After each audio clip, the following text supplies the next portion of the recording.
Bienvenidos a Es Tiempo de Sumar. El nuevo coronavirus no es solo un problema de salud pública de carácter mundial, sino que también ha afectado la forma en la que nosotros podemos desarrollar varias de nuestras actividades de la vida cotidiana. El teletrabajo y las clases virtuales han sido de las pocas estrategias que hemos podido adoptar para hacerle frente a las prolongadas cuarentenas y a las diferentes medidas de bioseguridad. Sin embargo, esto ha hecho que tanto estudiantes como docentes nos veamos enfrentados a permanecer más tiempo frente a las pantallas de nuestros dispositivos electrónicos. Hoy, en Es Tiempo de Sumar, hablaremos sobre las posibles consecuencias que puede traer el sobreuso de estos dispositivos. Antes de iniciar, quiero recordarles que Es Tiempo de Sumar es un espacio que surge gracias a la alianza entre Televisión UNAL y la Facultad de Medicina de la Universidad Nacional de Colombia, que busca difundir los esfuerzos que se realizan desde la universidad para contrarrestar las consecuencias del avance de la pandemia en nuestro país. El Instituto de Genética y el Instituto de Biotecnología de la Universidad Nacional de Colombia lideran un desarrollo computacional que disminuirá en al menos un 40% el tiempo de entrega de datos de análisis, interpretación y vigilancia de la información genómica del COVID-19. Es decir, que este proceso, que normalmente tarda cerca de 40 días, se llevaría a cabo en unos 25 días, convirtiéndose así en el más rápido de América Latina. Este desarrollo computacional les permitirá a las 20 instituciones que se encargan de esta vigilancia en el país que los datos genéticos del virus, luego de su secuenciación, sean comparados con la información mundial y se establezca qué tipo de variantes del nuevo coronavirus hay en el país, así como su prevalencia en las muestras y dónde circula. Todo esto prácticamente en tiempo real. Para hablar sobre el sobreuso de las pantallas de dispositivos electrónicos, tenemos a dos invitadas el día de hoy. Ellas son la doctora en Ciencia Cognitiva y Lenguaje, María Fernanda Lara, profesora de la Facultad de Medicina, así como la profesora Liliana Neira. Ella es fonoaudióloga y especialista en audiología. Profesoras, bienvenidas y gracias por estar en este tiempo de sumar. Muchas gracias, Sergio. Gracias, muy amable. Quisiera empezar por preguntarles, ¿cuánto tiempo piensan ustedes que están pasando los niños y jóvenes frente a las pantallas de los dispositivos electrónicos y qué posibles consecuencias podría traer esto sobre su salud física? Profe Liliana, por favor. Bueno, muchas gracias, Sergio, por tu pregunta. Realmente los jóvenes y los niños están pasando más de 5 o 6 horas diarias conectados a los dispositivos electrónicos en actividades como videojuegos, y esto trae consecuencias directas sobre el estado de salud, específicamente por el sedentarismo, porque ya no hacen actividad en movimiento, sino que están todo el tiempo sentados, quietos, y además esto tiene una consecuencia directa sobre la obesidad, sobre el sobrepeso que se genera por estar en estas actividades. Es muy importante tener este factor en cuenta porque la obesidad y el sobrepeso, como tú muy bien lo mencionas, no solo tienen consecuencias del subir de peso, sino que van a tener repercusiones a nivel sistémico, como muy bien sabemos. Quisiera preguntarle a la profe María Fernanda, que tiene un poquito más de claridad en este tema, ¿cómo se comporta, por ejemplo, los diferentes grupos de jóvenes? Es decir, los niños hasta 12 años o los adolescentes entre 12 y 17 años.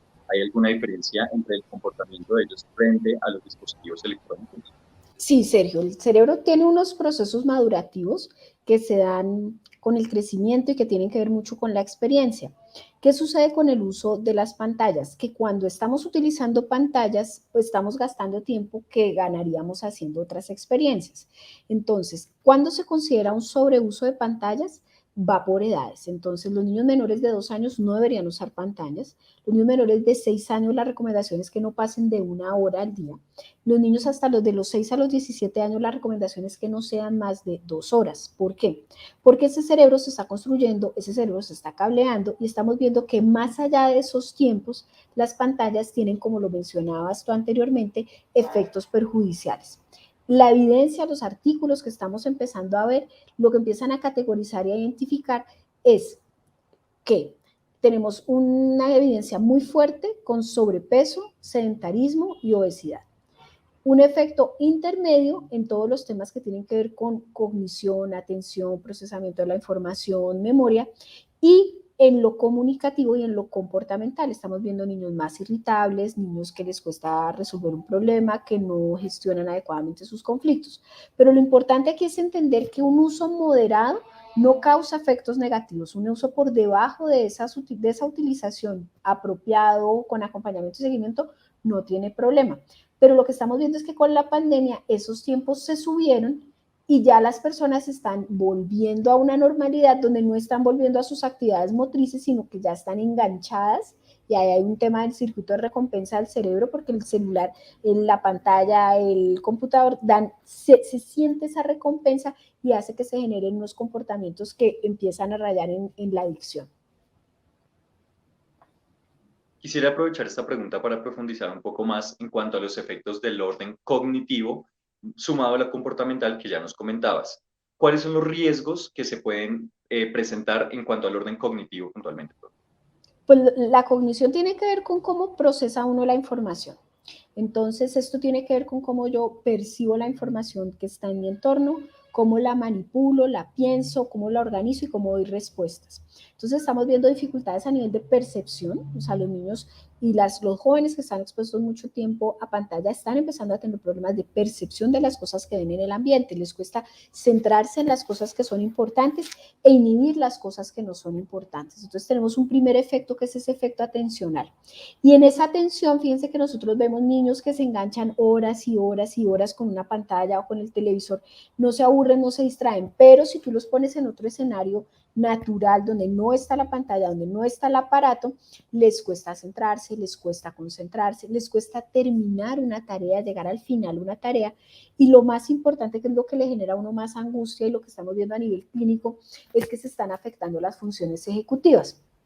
Esas funciones ejecutivas son el panel de control del cerebro, es el que le dice: a esto le vamos a poner cuidado, a esto no.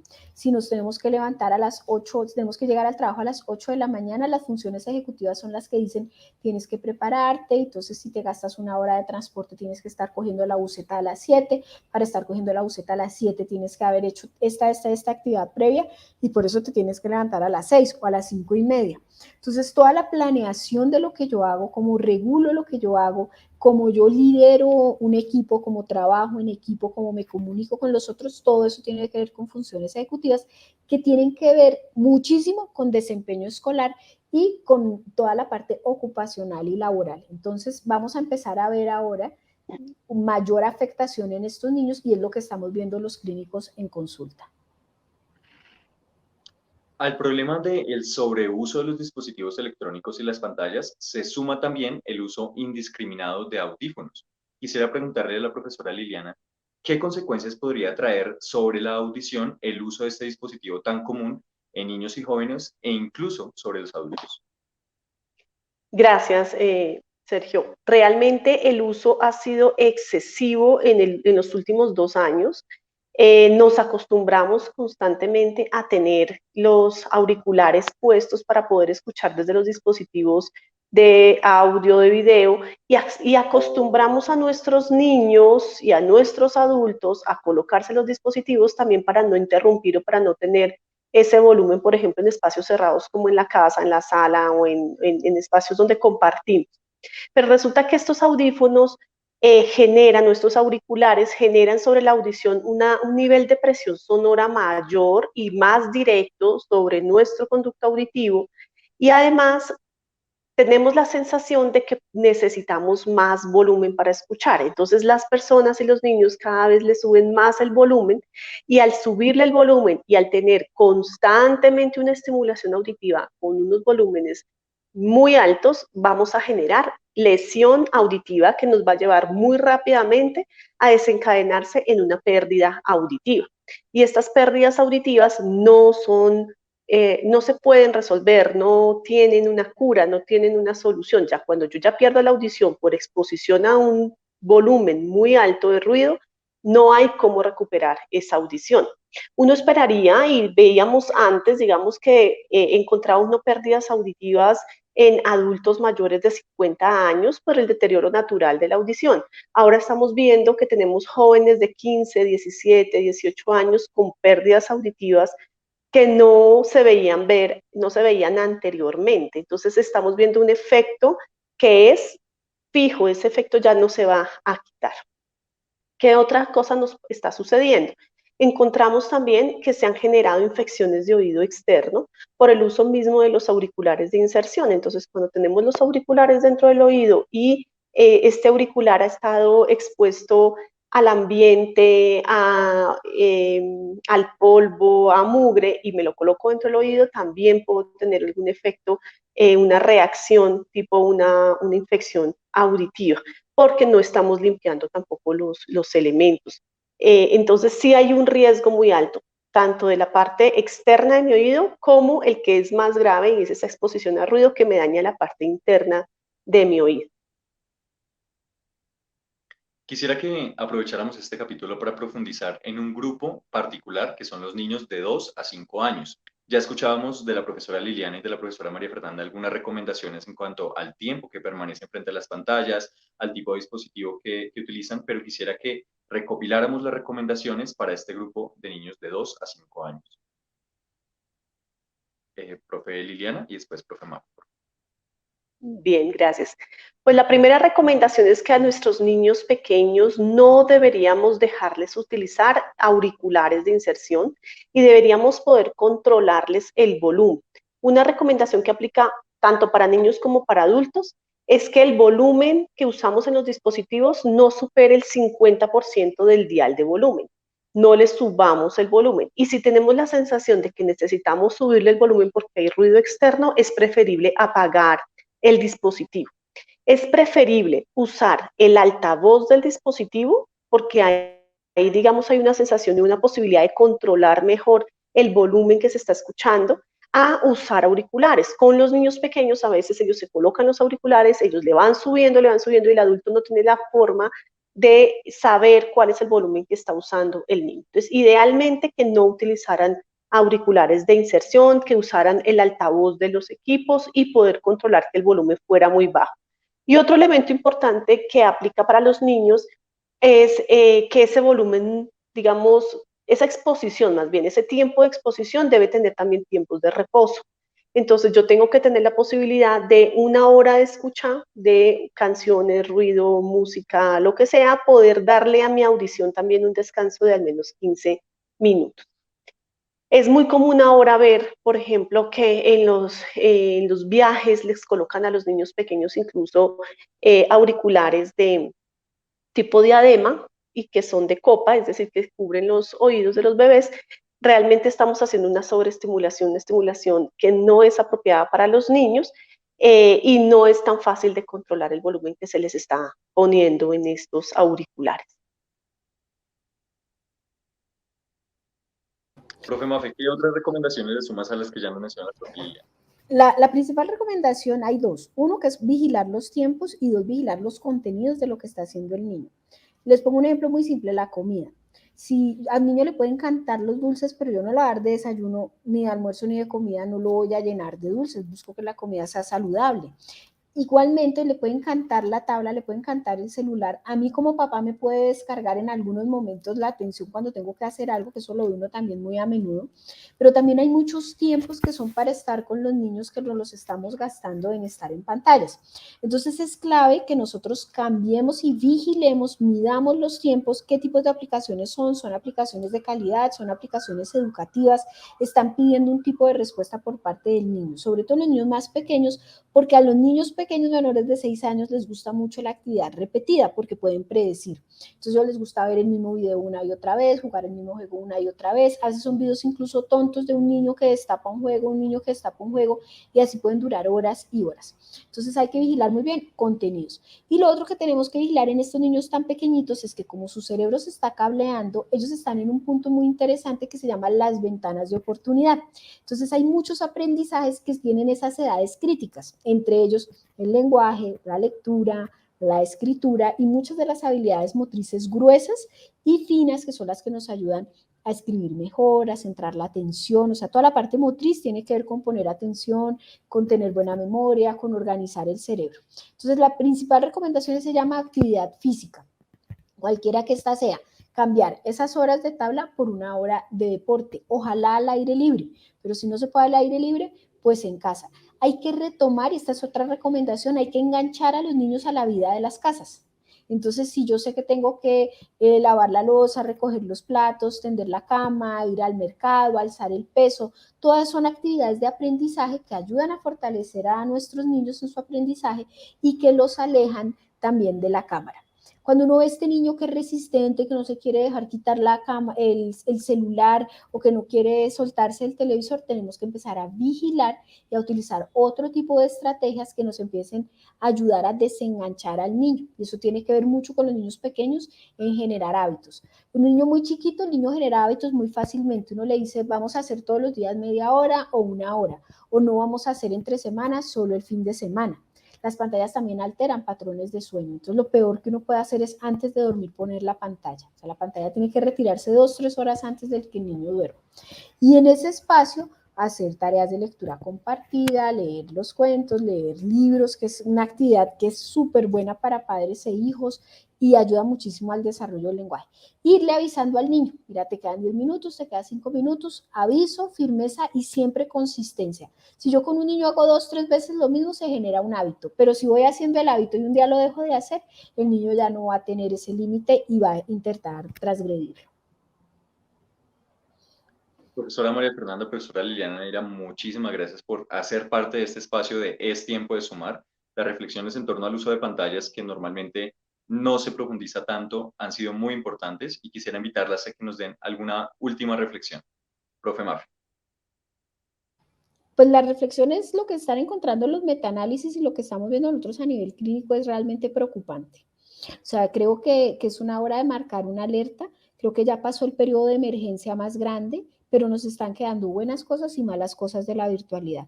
Y lo que es la tranquilidad del papá hoy va a ser el problema del mañana. O sea, nosotros con la profe Liliana tenemos hijos y créanme que sabemos de qué estamos hablando, que para uno está trabajando, haciendo cosas, recibiendo llamadas y es mucho más fácil a veces hacer esto y darle al niño el celular o darle el teléfono.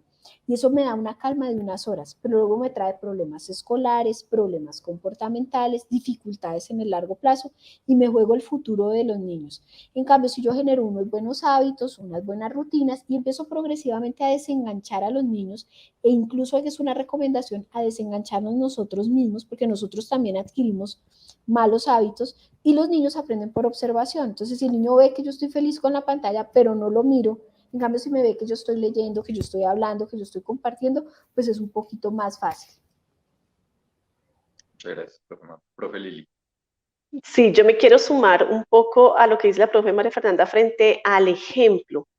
Los niños definitivamente aprenden del ejemplo y si yo como adulto también estoy conectado a un auricular, a un sonido muy alto, si yo todo lo que escucho lo escucho súper fuerte, si yo me acuesto escuchando música, pues el niño va a querer hacer lo mismo y va a decir, bueno, eso está bien, porque si lo hacen mis papás, mis hermanos mayores, la familia, pues yo puedo hacerlo y también tengo, y adquiere, digamos, como ese modelo del adulto que está en la casa. Hay que enseñarles también y tenemos que aprender a cuidar nuestra salud. Y la salud, a veces la parte auditiva y la parte cognitiva es lo último que uno, y la parte del lenguaje en general, uno no le pone mucha atención, porque en principio no es algo que me vaya a doler. Yo pierdo la audición y no me duele.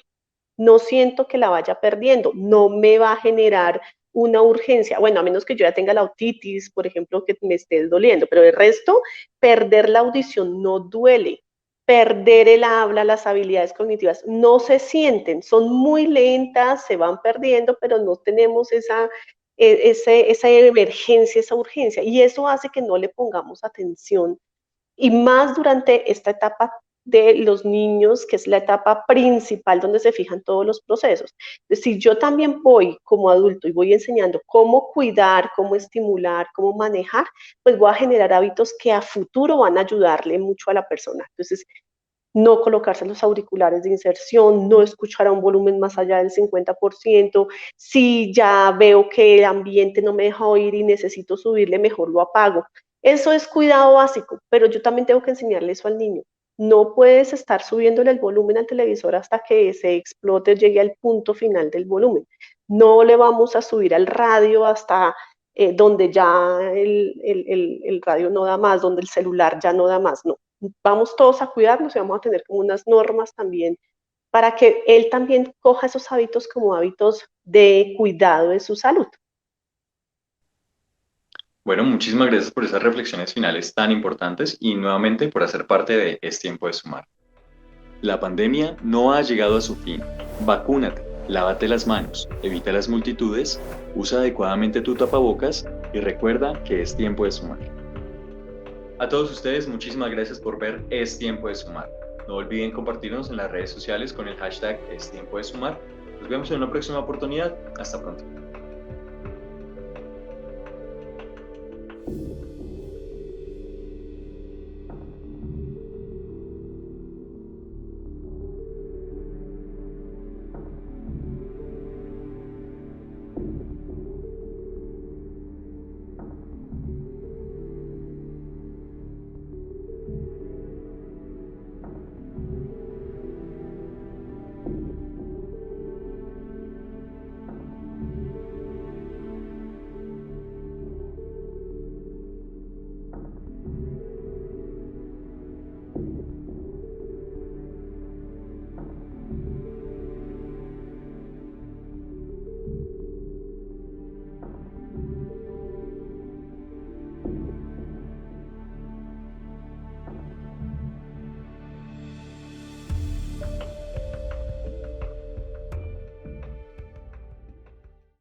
Universidad Nacional de Colombia, proyecto cultural, científico y colectivo de Nación.